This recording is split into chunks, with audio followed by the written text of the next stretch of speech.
Welcome to another deep dive. Today we're looking at the Book of Esther. But we're not just going through the book itself. Right. We're looking at it through the lens of this really cool sermon by Pastor Jerry Eze. Uh-huh. So we've got a transcript of this message. And, this thing is chock full of, intriguing ideas. Oh, for sure. Talk about hidden queens Mm-hmm. and, what else? Divine banquets. Yes. And finding your power in life. So have you ever felt like you were meant for something bigger, Oh, yeah. but you just needed the right opportunity? Absolutely. Well, Esther's story is kind of a reminder Yeah. that sometimes we have to be ready. Yes. We need to prepare ourselves for Mhm. those big moments Yeah. and then actually be bold enough to seize them. Yeah, and it's interesting that you say that because Pastor Eze really does use this story as Okay. a sort of guide for achieving success and then also Mm. how to deal with those challenges that we all face in life. For sure, for Mhm. sure. And he blends details from the Bible with this really powerful Yeah. message of empowerment and dominion. Absolutely. But, I was thinking about it. And while we're definitely going to explore those motivational themes, Mm-hmm. I'm actually really interested in digging into the historical and cultural context of the story itself. Yes. It's just Definitely. there's so much to unpack there. Absolutely. And I think by understanding that context, Yeah. it gives us a much deeper Oh, yeah. appreciation for the text, right? For sure. It helps us see the story as Good. more than just a religious narrative. Exactly. And it can even, connect to our own lives. Okay, so let's just dive in. Okay. Right from the start, we're introduced to Esther, Mm-hmm. and she's this young Jewish woman Yeah. living in Persia. Right. But her cousin Mordecai tells her to keep her Jewish identity a secret. That's interesting, isn't it? Yeah. That immediately creates this sense of tension, doesn't it? She's living this double life, Yeah. hiding such a crucial part of herself. Yeah. It just makes you wonder Totally. what impact that concealment will have as the story unfolds. It's like a puzzle Uh-huh. where one piece is missing and you're just Yeah. waiting to see Exactly. how it fits in. Now, at this time, King Ahasuerus is looking Yeah. for a new queen. Right, because his previous wife, Vashti, had refused to obey him. Interesting. And Pastor Eze actually interprets this king as a symbol for God. No? He's Yeah. really emphasizing God's desire to elevate and showcase his chosen people.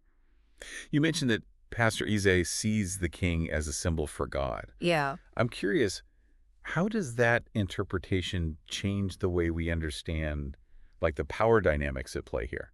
That's a really insightful question. Because, on the surface, Yeah. it seems like Esther's really the one in control, right? She's Okay. maneuvering strategically, Yeah. using her wit and her charm to gain favor, you know? But if we're seeing the king as this representation of God, Right. then her actions could also be interpreted as aligning herself with a divine plan. Okay. So it makes you think about the different levels of power and influence at work in the story. Okay, so let's talk about the process of choosing a new queen. Okay. These young women, including Esther, Right? had to go through this elaborate year-long beauty regimen Yes. before they even met the I king. know, it's wild. It almost sounds like a modern-day Yeah. self-improvement challenge, I know. but with incredibly high stakes. It's really interesting, right? How this whole year of preparation is described. It just makes Mhm. you think about how much effort people were willing to put in. Yeah. It's like training for the Olympics, Yeah. but for becoming queen. Right. What do you think it says about the value placed on beauty and refinement in that culture? And it wasn't even just about looking good, right? They spent 6 months with oil of myrrh Uh-huh. and then another 6 months with perfumes and cosmetics. Yeah. It feels like there's a deeper meaning there. Yes, definitely. Maybe something about purification or even inner transformation. It does, right? It seems like there's this element of spiritual preparation involved, because the text even mentions these treatments in a way that suggests that they're not just about superficial beauty. Right. It's almost as if they're being made fit for a king Right. in both a physical look- and a spiritual sense. Then there's this detail Mm-hmm. about the different houses that the women lived in. Oh, yeah. The House of Shashgaz, for example. Yes. Where they went after spending the night with the king. Uh-huh. This mysterious House of Shashgaz really makes you wonder, doesn't it?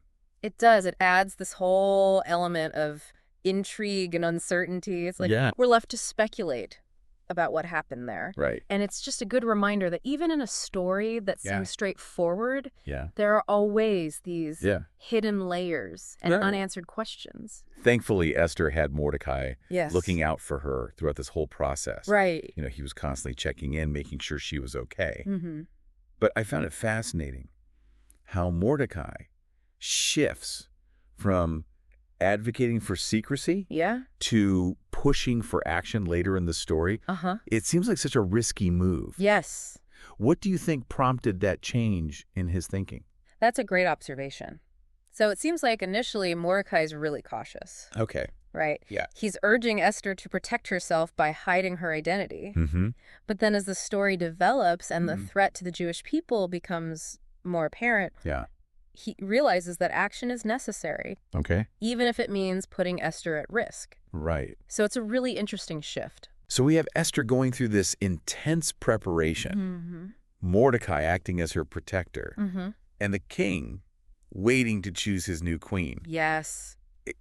It feels like there's a lot of anticipation Oh, definitely. and this sense that things are about to change dramatically. Absolutely.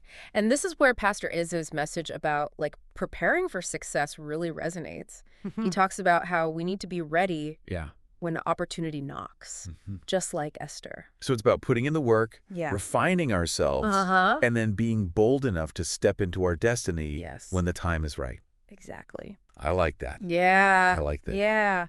You know, it's fascinating how Esther's story mirrors those moments in our own lives. Uh-huh. We have to decide whether to play it safe Mhm. or take a risk. Right, right.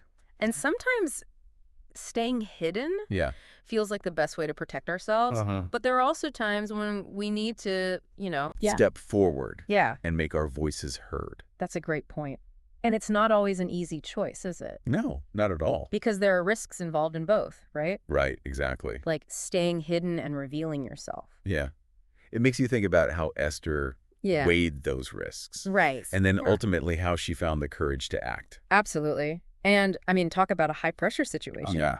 Because she eventually learns about Haman's plot to exterminate the Jews. It's intense. She knows she has to do something. Yeah. But she doesn't just, rush into the king's chambers Right. and blurt everything out. Yeah. Instead, she takes this much more Uh-huh.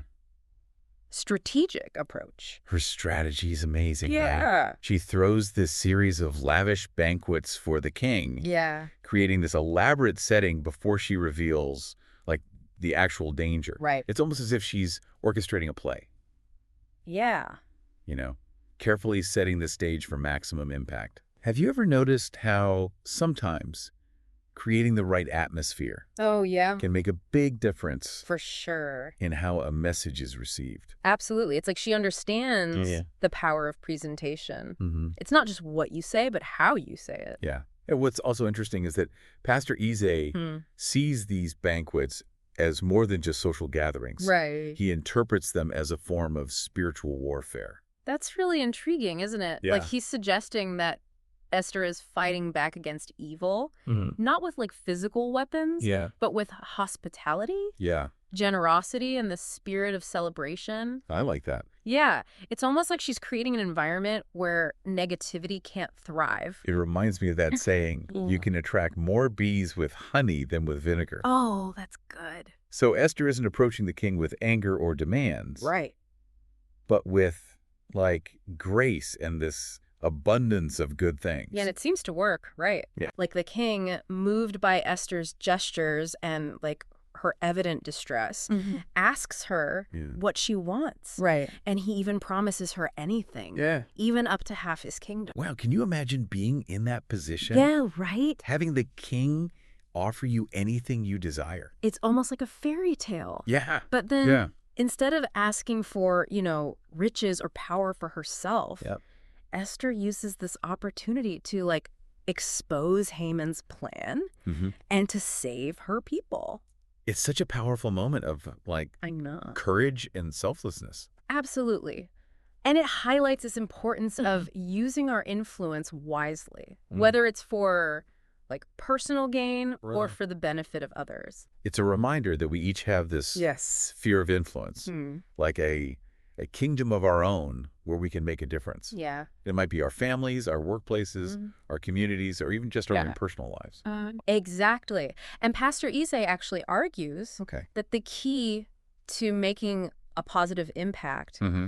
lies in understanding this concept of dominion. Okay. And it's about like recognizing our authority Yeah. to shape our reality, to Mhm. choose how we respond to challenges, and even to create a space where good things can flourish. You mentioned dominion earlier, and for some people, Yeah.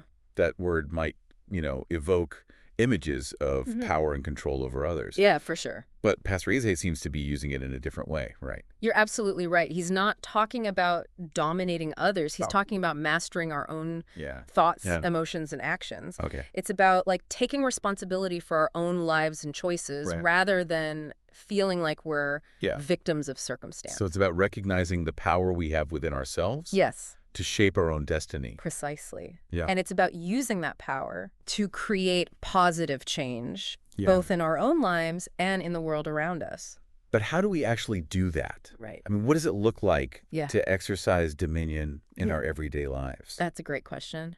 And it's one that Pastor Eze addresses directly in his sermon. Okay. He gives us like some practical tips on how to host the king to a banquet in our own lives, even when we're facing, challenges and adversity. I'm really curious to hear about these tips. Yeah. It feels like they could be incredibly helpful Yeah. for anyone trying to, navigate the ups and downs of life. For sure. So we were talking about how to host the king to a banquet in our own lives. Yeah. What are some of those like practical tips Okay. that Pastor Eze mentions? Well, he starts by like really emphasizing the importance of our mindset. Okay. He encourages us to cultivate positivity, Right. speaking words of faith and gratitude, even when things feel tough. Mm-hmm. Like, think about it. Have you ever noticed how, like, Yeah. your outlook can actually influence how you experience a situation? Absolutely. Mm-hmm. It's like that saying, Uh-huh. what you focus on expands. Yes.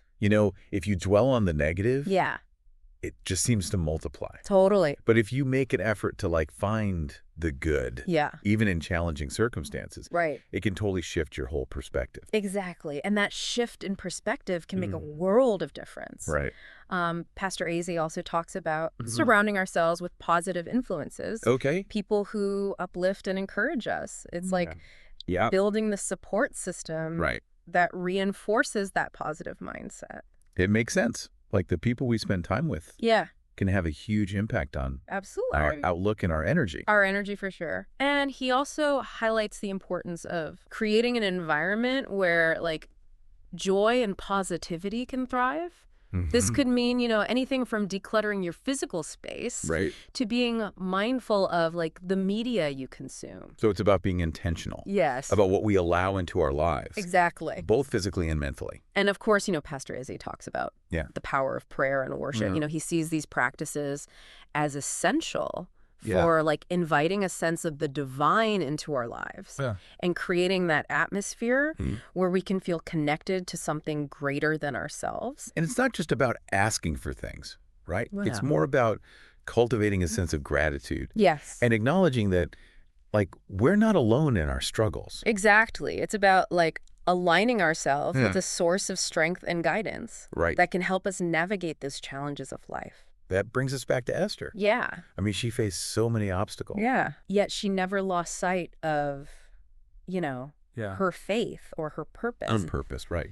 It's like she embodied that idea Yeah. of hosting the king to a banquet through her courage, her strategic actions. Yes. And her belief in something bigger than herself. And through her actions, she didn't just save her people. Right. But she also, secured a place of honor and influence for herself. It's such a powerful reminder that, we all have the potential to overcome adversity, to create positive change, Yes. and to step into a life that feels, aligned with our purpose.